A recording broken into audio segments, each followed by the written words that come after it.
அந்த ஊர்ல அவர் வாழ்ந்துட்டு வந்துட்டு இருக்கார். அந்த ஊர்ல வாழ்ந்துட்டு இருக்கும்போது அவருக்கு மனசுல ஏதோ ஒரு கஷ்டம்.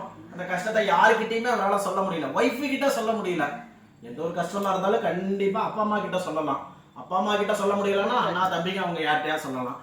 அண்ணன் தம்பி கிட்ட சொல்ல முடியலன்னா கூட அட்லீஸ்ட் ஒய்ஃபு கிட்ட சொல்லலாம். ஒய்ஃபு கிட்டே சொல்ல முடியல அப்படின்னா சரி நம்ம ஃப்ரெண்டு கிட்ட யார்கிட்டயா சொல்லலாம். இந்த மாதிரி அவர் வச்சிருக்க கஷ்டத்தை வந்து யாருக்கிட்டையுமே சொல்ல முடியல. அந்த கஷ்டத்தை என்ன பண்றதுன்னு அவர் மனசுக்குள்ளேயே போட்டு ரொம்ப கஷ்டப்படுத்திக்கிட்டே இருக்காரு. ஏதாவது பண்ணணுமே, ஏதாவது நல்ல வழி பண்ணணுமே அப்படின்னு சொல்லிட்டு என்ன பண்ணிட்டு இருக்காரு, சரி நம்ம வழியே இல்லை, பேசாம போயிட்டு அமைதியா உட்காந்துப்போம் அப்படின்னு சொல்லிட்டு அவர் அமைதியா போய் ஒரு இடத்துல உட்காந்துட்டு இருக்காரு. அது பக்கத்துல உட்காந்தா பக்கத்திலேயே ஒருத்தர் வந்து எழுப்பிட்டு ஹே பக்கத்துல கூப்பிடுறாரு. அவரை மாதிரியே ஒருத்தர் பக்கத்துல வயசான வேற ஒருத்தர், என்னப்பா அமைதியா உட்கார்ந்து இருக்க, என்னப்பா வேணும் உனக்கு? இல்லப்பா எனக்கு கஷ்டமா இருக்கு, யாருக்கிட்ட சொல்றதுன்னு தெரியல, அதனால ஏன்னா குடும்பஸ்தனா வந்துட்டாலே கஷ்டம் நிறைய இருக்கதான் செய்யும், யாருக்கிட்டையும் சொல்ல முடியல, பக்கத்துல உட்காந்து அவரும் அதே மாதிரி உனக்கு என்னப்பா கஷ்டம், எனக்கு இந்த மாதிரிலாம் கஷ்டம் இருக்குன்னு